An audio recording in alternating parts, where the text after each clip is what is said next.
Hi guys, this is Eric and Mehedi. We are here at the Toronto Reference Library and welcome to our show, the second episode of It's Football, Not Soccer.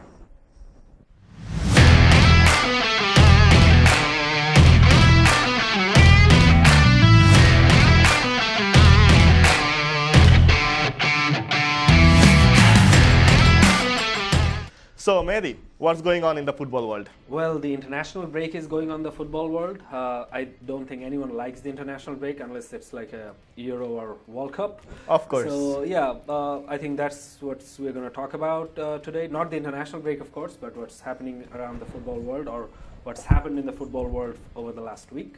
Speaking of what's been happening in the football world last week, let's talk about our most favorite league, football league in Europe right now. It's the English Premier League. Not for me, anyways. But still, it's the English Premier League. It is it is the idea of the world. It is the votes of the world. It is everyone who are there watches. Okay, I give it to you. English Premier League is the biggest league in the world. All right. All right. So let's look at what's been happening at the English Premier League right now. We have Liverpool versus Manchester City, the top two clashes, but they have drawn.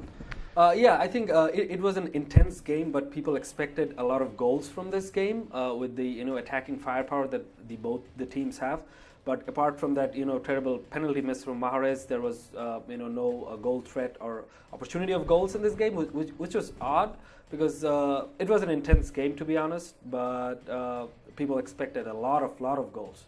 But we didn't get those goals. It was a 0-0 draw, and that's what leads us to the Premier League table right now. Yes, if we look at the table right now, we will see that Manchester City at the top, but Chelsea and Liverpool, all three together, same points, but Manchester City leading with goal differences. City has been playing free-flowing football, and the opponents have not really been matching up to their style. So their free-flowing scoring is mostly down to that. And Aguero has been in excellent form this season. I have to say, because Aguero is in my fantasy Premier League team. Well, Aguero is in everyone's fantasy Premier League team. So which makes me follow Aguero more than anyone else. But if we look at the table, we can see that Arsenal has made a quick recovery and now at the fourth space. Yes, Arsenal. I think they have won like 9 games on the trot, and they have made gigantic recovery from their earlier relapse in the season. I'm going to keep a tab on this team for sure. So apart from Arsenal and Sergio Aguero, is there any other players you're keeping tabs on right now? Yes, Eden Hazard, hands down. I think he's a top candidate already after just 8 games for the PFA Player of the Year. Unless he moves to some other league and to some other team. But Eden Hazard, he did not start the season in the starting lineup because of how far he went in the World Cup. Of course. But once he got started, he has been absolutely fabulous. Speaking of Hazard moving to another direction in the winter, hopefully, because that's what I read in the transfer rumors, that he might be opting for a Real Madrid transfer very soon in this winter transfer season. Yes, he actually said it himself that sometimes he wakes up and he thinks that he wants to go to Real Madrid, and it has been a dream for him for a long time to play for Madrid. But I don't see it happening in January. It seems a bit too good to be true for me, to be honest. That Hazard is moving to Madrid in January, but. The way he has tried to convince the Madrid board to go for him over and over again. Someday I do see Eden Hazard play for Real Madrid, but I don't think it's going to be happening very soon. As soon as this January transfer window. Let's hope Hazard goes to Real Madrid very soon, because judging by Real Madrid's current performance in the league right now, I am not very hopeful with Real Madrid. Yes, I think Madrid has not scored a goal in 419 minutes. Yes, 419, you heard that right. Which is also a club record, I think, a record that you don't want to have since 1985 or something. Things are not going well for Real Madrid, especially because of the injury to Isco. Their attacking scheme has kind of broken down. And also an injury relapse to Gareth Bale hasn't helped, of course. And Benzema, who started the season very, very brightly, has suddenly kind of lost track of things. Speaking of Benzema, I was really looking forward to for Benzema so that he can take the mantle that was left by Cristiano Ronaldo, because at the end of the day, to win a league, to win a cup, you need to have that. If not possible to score 50 goals by one player, but you need at least a couple players taking up the mantle, scoring those 50 goals. Those are very necessary. Well, yes, Real Madrid are most definitely missing Cristiano Ronaldo's goals. You can talk a lot about a change of playing style, which is a refreshing change, to be honest, at Real Madrid. Whatever Lopetegui is doing with his passing style, I love the style, but there's no outcome of this style because the attackers have not been prolific enough. They have not been into the right places at the right times. So yeah, things are not looking great for Real Madrid at this moment. But then again, if any team can come back from this, it's Real Madrid in the whole world. But I would look forward to how Asensio develops into a starter in this team because that's his role now. He has to adapt to that role as soon as possible. And I think Asensio's decision making in the final third hasn't been very good of late as well. So Madrid has a lot of work to do. I think the international break has come at a very welcome time for them. They can take a 2 weeks break, refresh their minds, spend time with their national teams, their families, and then go back and regroup because the Clásico is not far off from now. So yeah, Madrid has a lot of work to do. Yes, Clásico is not far off, and with that brings us to the league table. We have seen that Sevilla is leading the scores right now. Yes, Sevilla is leading, and they are deservingly leading. I feel they're deservingly leading the La Liga table at this moment because they have been playing some fantastic football. They also, like Arsenal, they did not start the season very well, but as you can see right now they're on top of the La Liga table. Barcelona have also lost points, but they have scored goals. Real Madrid have suddenly just stopped scoring all of a sudden. But yeah, I think Madrid, as I've been saying it over and over again in this video, that things are not looking good.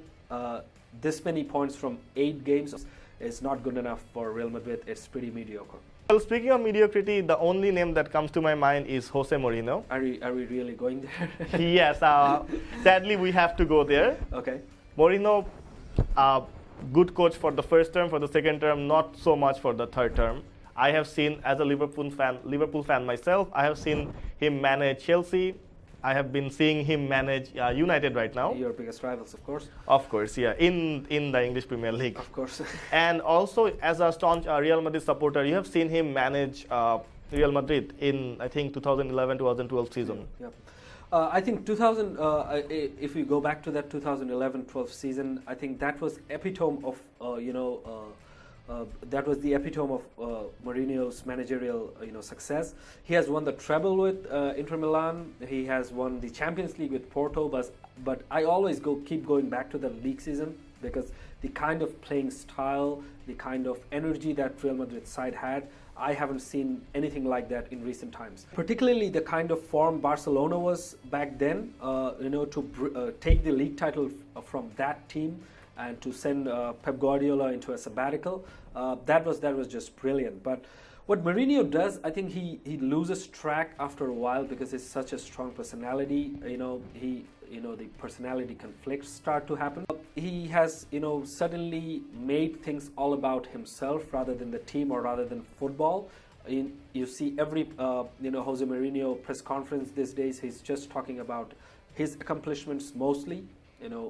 What he's talking about me, and me, but I think it should be more about Manchester United and his players. So, well, you mentioned about personality conflicts, and this is not new. We have seen him do this with Iker Casillas. We have seen him to do this, doing this with Quaresma. And more recently, we have seen him doing this with Paul Pogba. So, do you think there is a trend over there? Yeah, I think there is a trend. There is a trend, a sad trend, to be honest, because what happened with Casillas was one of the saddest things that can happen to a Madrid fan. To watch him, sit on the Madrid bench despite being fit was very painful. Although he continued a couple of more years after Mourinho, but whatever happened with Mourinho obviously was not something good. And what's happening with Paul Pogba right now is very strange because Mourinho is the manager who brought Pogba back to United, and he gave him the captain's armband.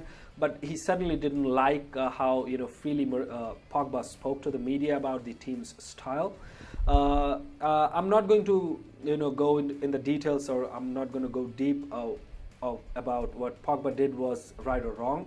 But as a manager, I expect a lot more from Mourinho. But I hope that he gives up this thought of making everything about himself. It should always be about the fans, about the football, and about the players most importantly. But I think of late Mourinho has made these things more about himself rather than football. So if Manchester United have to gain something out of this season, this certainly has to change. Yeah, well, a lot of things has to change. Well, while Mourinho scored managed the team very nicely against Newcastle and got United a winner, but we have to see, we have to wait and see what happens with Mourinho in the near future. Yeah, I think it was a fantastic comeback from United last weekend against Newcastle, but I would not go and judge this team on this performance either.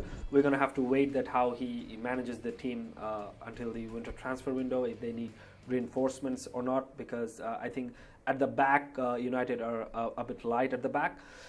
So yeah, we're going to have to keep close tabs on United as well.